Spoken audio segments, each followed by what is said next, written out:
With Season 4 having such an absurd amount of characters and storylines compared to every season that's come before it, I figured what a better time than now to go through and rank every single character. Well, at least the biggest ones from Season 4, because there was some really amazing performances this season. Max had such an emotional character arc. We finally got the face of the baddie Vecna. We finally got a lot of new side characters this season, and I just want to sit down and rank them all. Have you ever wanted to do that? It's tier list time. I want you to tell me in the comments which ones I get right and which ones you think I misplaced. If you're new here, welcome to the official Stranger Things channel on YouTube. I'm Michael J, and since statistically only 12% of the people watching this video are subscribed, I'm going to need you to go smash that subscribe button before the channel explodes. We just hit 400,000 amazing friendos, and we're going to try to speed run to 500k, so I wanted to make sure you get to be a part of our race to get there. And to make this tier list video interesting, I've gone ahead and done something a little different. Since everyone else does their tier lists alphabetically, starting with Angela and ending with Yuri, I figured we should definitely do it differently. What's the easiest way to do that, you might say? Just do it backwards? Start with Yuri and end with Angela? That would be the easy way, wouldn't it? Well, yeah, so I didn't do that. Today, we're going to be ranking all the characters in Stranger Things Season 4 chronologically. Yup, that's right, I went through and sorted every character out from youngest to oldest. Don't ask me why, just subscribe to help make the pain go away. So not only are you going to get to see how amazing or awful each character is, but you'll also get to see all their ages. I mean,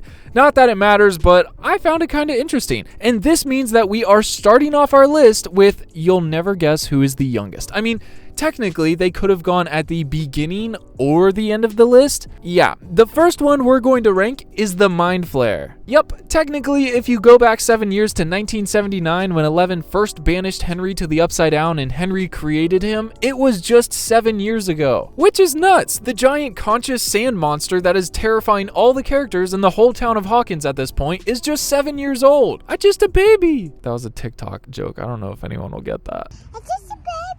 Yeah, weird to think about. I mean, you could say that the clouds he created the Mind Flayer from existed before that, but it's either they've existed since the beginning of time and they should be at the end of the list, or they were created when Eleven ripped a hole in time and space and created the Upside Down, which is still 7 years ago. So I figure this is the best age we could give him, and for how big of a character he's been through the whole show, he didn't have much screen time at all in Season 4, but he's just such a big character I felt like it'd be wrong to not include him. Plus, learning that Vecna himself created him and has been using him as his puppet to attack Elle is wild. That's such a big piece of information for this character, but without him really doing anything else, I'm just going to put him here in good. Next is Erica Sinclair, who is 11 years old in Season 4. I'm really glad that they officially added Erica to the gang this season. I really loved her arc last season, working with Dustin, Steve, and Robin to find the Russians and infiltrate their base, and this season she just stood out even more. She was a real asset to the team and felt like a good choice of a new addition to the spotlight. I'm glad they didn't kill her off in the end. With Lucas being terrified, it was either Max or her, and I'm really glad it wasn't Erica. Well, I'm not happy it's Max, but you know, I'm hoping they don't kill her off in Season 5 either. Lucas's heart has been toyed with enough already, and I don't think I can watch him going through losing the next person closest to him in Season 5. I really liked Erica being a part of Hellfire in Episode 1, and I love the Duffer Brothers using her to stand up for the kids in the town meetings when no one else was there to say anything, and I was actually shocked when the full-grown man tackled her at the Creel house, but it was really cool to see her be able to hold her own and eventually escape. I do think that she didn't get enough character development to put her in the really good tier as much as I want her to go there. I feel like she's going to go in good for this season. Of course, before the Mind Flayer, I think along with all the tiers, we're going to place them left to right in each row based on their ranking here too. Next is Henry Creel, more specifically 12-year-old Henry Creel from the flashbacks. I feel like this little misunderstood kid would be such an a-hole to babysit. I can't even begin to think why he thinks that he's so different that he needs to kill all the humans. I know he hates his parents for some reason and he had trouble making friends at school probably, but it just doesn't justify all of his warped thinking. I talked about this in several videos. If you want to go deeper behind his thoughts and what I think really happened with him and his mom,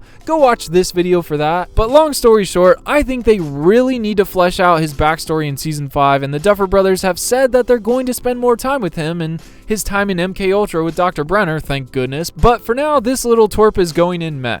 Dustin Henderson is next. Big yay. I think personally he played such a great leader role this season. He did have a little more cockiness and kind of a know-it-all attitude this season, but he's 14. I mean, that's the phase that teenagers tend to go through then. I've always loved Dustin, especially in the earlier seasons, but with Mike being gone in California all season, they really let him step up and point the gang in the right direction this season. The only thing I wish we got to see with him that they didn't give us is him and Suzie meeting up again. It was so good to get more Suzie time when she's not killing people, but I really wanted to see them meet in person. Is that too much to ask? I think Dustin is easily going to go in the really good tier for me. The next 14-year-old is 11. I mean, the main character of the show, hands down, and she definitely got a lot of screen time this season. It was pretty crazy to see her have a breakdown at the roller rink and get sent to jail and then kidnapped and be reunited with Papa, who she thought was dead. I kind of wish they gave her some more kills this season, not gonna lie. I just posted an L kill count video, which you should definitely go watch, but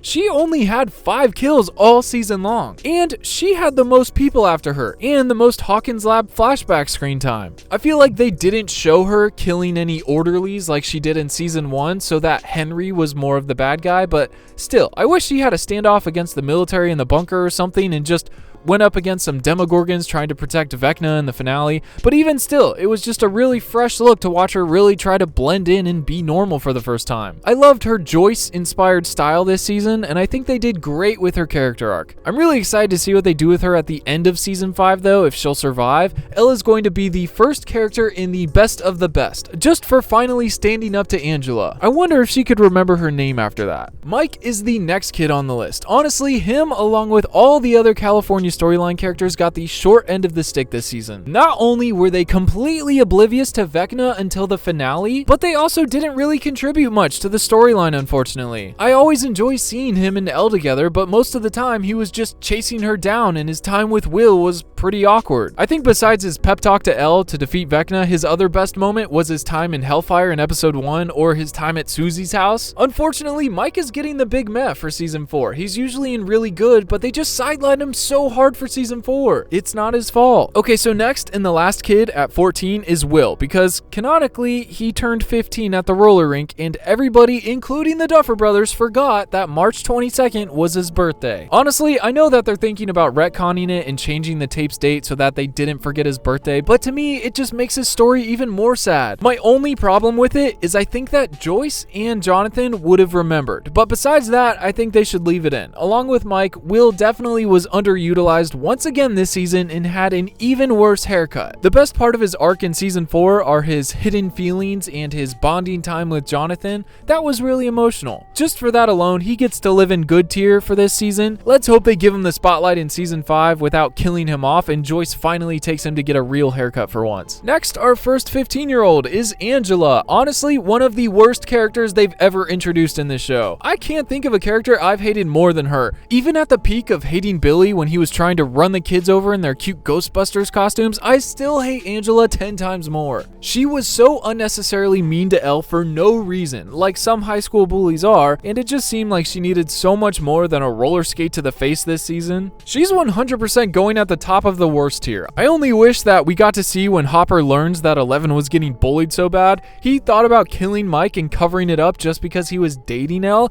Maybe you just kill Mike. I'm the chief of police, I could cover it up. Got this. Could you imagine what he would have done to Angela? Next up, Fred Benson. I think he's around 15 years old in season 4, so we're just gonna rank him here now. Honestly, I really like this B character and was kind of surprised that they killed him off so early on. I wouldn't have been mad if we got more screen time of him and Nancy following up on leads, but I'm just not so sure that he would have mixed in well with the rest of the gang. I think we're going to put Fred in meh just because he left his friend to die in a burning car, and besides that, he was just really nosy with Nancy's relationship. I enjoyed him, but not enough to break into good. Meh is not bad, it's just more for neutral. Lucas is up next, and boy did he have a huge character arc this season. I really hated to see him try to branch off from the gang in episode 1 as he went in search of some high school popularity. I really didn't like that, and I was so happy to see him throw the basketball guys off their trail and come running back to the gang. I also really appreciated that even though Max broke up with him and was in a really dark place this season and kept pushing Lucas away from her, he didn't accept it. He didn't let her push him away. He kept reaching out and trying to be there for her and kept trying to bring her back to the light all season. He was there when she needed him most, and that says a lot about his character. He could have been bitter from getting pushed away if he took it personally and tried to go find another popular girl to talk with just to spite Max, but he didn't. He still cared about her and her well-being, whether they were officially together or not. Personally, I think this easily puts Lucas at the top of the really good tier. As much as I didn't like his separation from the group early on, it was so worth it to see him come back, and him being the one constant that Max could always rely on said a lot. Such an emotional ending. Can't wait to see what they do with him and Max in season 5. But speaking of, next up is Max. And just the same, she had an amazing arc this season. So crazy. She held the spotlight really well, especially in Dear Billy. Sadie Sink delivered so much emotion this season that honestly I wasn't expecting. I think it was a little weird to have her half killed off, like they didn't know what they wanted to do with her yet, so they just put her in a coma. Kind of felt like she was gypped on a full-fledged emotional death, and the only reason she didn't die was plot armor. But I mean, that's more with the writing. I really loved Max this season in ways that we weren't able to before. It was really cool to see such a closed off character finally try to trust the people around her and be a little vulnerable, especially with the letters. I'm super curious to see what they do with her in season 5. There's so many possibilities with the coma right now. Kinda hoping she gets powers since she didn't get a true death in season 4, which honestly would have been the best and most emotional time to kill her off, and then everyone would cry reading the letters she wrote to them, which they'd better not skip over. Max easily gets best of the best this season. Bravo Sadie Sink on such an amazing performance. And for the final 15-year-old, we're circling all the way back to Suzie. Like I said before, as happy as I was to see Suzie this season, I wish that her and Dustin got to meet up again, because I don't know if she's even going to be in season 5. The Duffer Brothers want to keep the majority of it in Hawkins, and I feel like she's not coming here just to fight Vecna. She doesn't even know about the Upside Down. It was so cool to see her crazy family and have an opportunity to help the gang again, but she kind of just feels like their IT guy more than Dustin's girlfriend. She's the Felicity to Oliver Queen's Arrow in season 1 when he was keeping her at arm's distance. I'm having some trouble with my computer, and they told me that you were the person to come and see. I was at my coffee shop surfing the web, and I spilt a latte on it. Really? Yeah. Because these look like bullet holes. My coffee shop is in a bad neighborhood.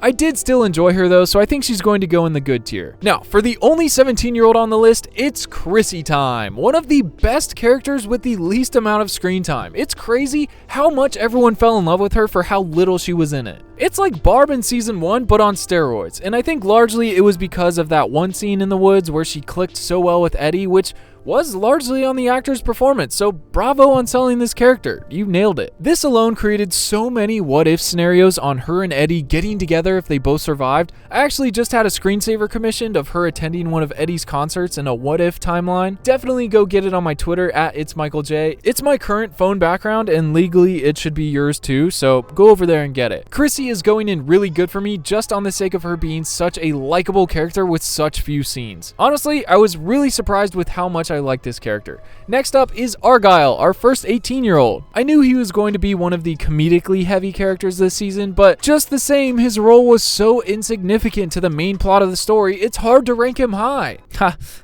Get it? It's hard to rank him high. He's always... Okay. I think he's going to go at the top of good just because I enjoyed him more than Will this season. At least he added a lot of humor to the most mediocre storyline of the 4, and was a really great duo with Jonathon, I thought. Some of their moments together had me dying. Okay, so Jason, oh my gosh, I couldn't think of a better character to get ripped in half by the end of this season. This is like the annoying rich kid in school who just doesn't know when to stop. Him and the rest of the basketball gang felt so pointless at times, and I didn't know why they got so much screen time, but as they got deeper and deeper into their hunt for Eddie, he just kept going downhill for me. And the audacity of him to pull a gun on Lucas in the finale just sent me. I absolutely hate that guy, but not as much as Angela, so he's going at the back of the worst. Next, we have Jonathon, which this season I feel like they deviated him from his character almost more than anybody else. They've been building him up so strongly in the last 3 seasons, and this season, he just did a full 180 and started walking the other way. I know him being a hothead was a big character shift for him, and also the distance changed him and Nancy's relationship a little bit, but still, he just felt so different from the normal Jonathon. My favorite part of him this season was him always being there for Will. That was his only saving grace for me this season. I mean, he did have quite a few funny moments with Argyle, but I think his big brother role was the best thing he did in season 4. I think we're going to put him in good with Argyle. I'm curious to see if they're going to kill him off to get to Will in season 5, but I love their bond, and I really hope they play hard into it for the final season. Now, Nancy Wheeler is by far one of the baddest characters in the show. Shout out to whoever in the writing room keeps giving her guns. Someone needs a raise. I love how strong of a character Nancy consistently is, and this season she did not disappoint. Even her time spent investigating before meeting up with the gang was so good. I loved her and Robin trying to solve the mystery together. I loved the tension between her and Jason in the wholesale store. I loved her leading the charge against Vecna in the finale. All around, Nancy was a beast this season and is going to go in best of the best for me. I would love to see some behind the scenes of her firing the shotgun blanks at Vecna for the finale, and I wouldn't be mad if they made a spin-off with her and Steve down the road, going around Hawkins solving mysteries. I am curious what they're going to do with the big love triangle they've set up now, but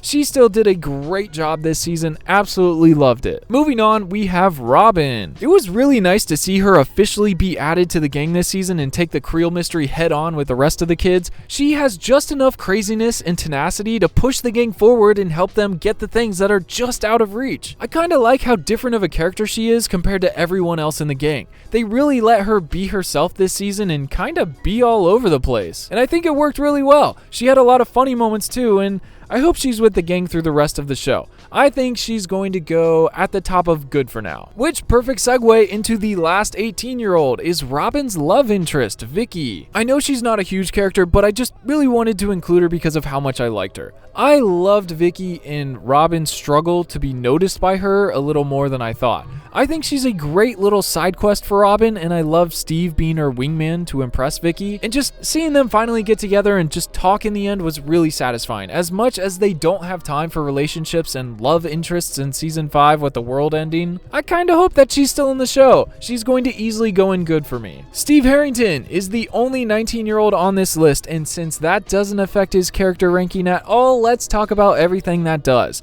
Because by now, we all love Steve so much, and I'm sure you, just as much as me, is so amazed that they haven't killed him off yet. He's such an S-tier character, it's hard to think that when they originally wrote him, he was supposed to die in the first season. And I think this is one of the show's characters who has been pretty consistent at getting better over time. I think if they don't kill him off in season 5, it'll be the biggest plot twist of the entire show. But season 4 was a really good season for Steve. Maybe not his love life, but he was pretty bad fighting off all the monsters in the Upside Down. I loved his relationship with Robin, his time with Dustin, and especially his moments with Eddie. I'm just so shocked that we didn't get any of the gang besides Dustin reacting to Eddie's death. I'm so curious to see Steve's dynamic with the kids as they grow older, and if they're going to try to still sell him as the babysitter, or if they're going to try to give him more of a support role in season 5. Still, Steve easily goes in best of the best for me. And next up is Eddie. Oh wait, shoot, I didn't even see the time. This video is so long. Okay, I'm going to put the second half of the characters in a separate part 2 video, which should be out now, just because retention time on 30-minute videos are usually lower and hurts the views, whereas if we post 2 videos, the algorithm theoretically should like the extra upload, so just go watch the part 2 and let me know what you thought of the rankings so far. Okay, I'll see you over there in the next video. Peace!